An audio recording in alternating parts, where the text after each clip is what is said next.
I'm Katie Sue with My Point TV in Austin, where drag shows are starting back up again. I got to talk to a couple of drag kings and queens about their experiences getting back on stage. So let's do this one more time. Oil Can Harry's, are you ready for a drag show? Oh my God, y'all got it. Y'all are amazing.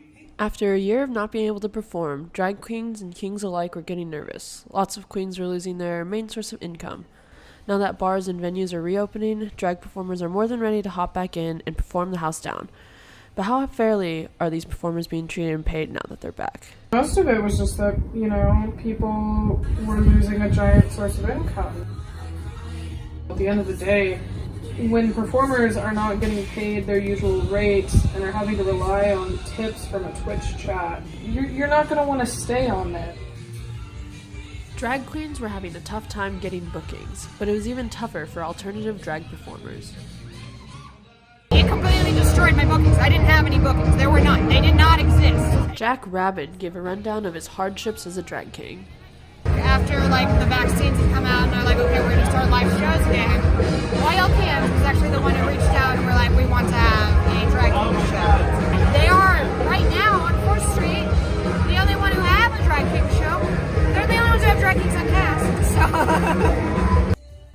So Serendipity Ray goes in depth about how COVID has affected the way they perform. We actually can't enforce masks because of a government mandate that stops us from doing so. We instead have just been really passive aggressive and handed out masks at the door and said we highly recommend that you wear a mask.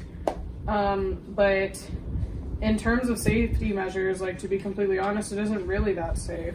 I liked performing at venues that had the ability to let people go on a raised stage so that I made the choice not to go, but not all venues have that, and it can still mess with your tips. If you're not going into the crowd and getting in their face, there's a lot of people who just won't tip you because they don't want to get up and tip you.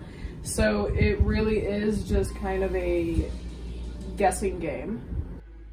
Before the Boys of Austin became a thing, there literally was no space for drag kings in Austin. There was none. We were not performing at all. So it cannot be overstated how much work we have done to get us to the point that we are at Oil Can Harry's on a Wednesday night. Yes, I want more for us, but even just to get here is just ridiculous.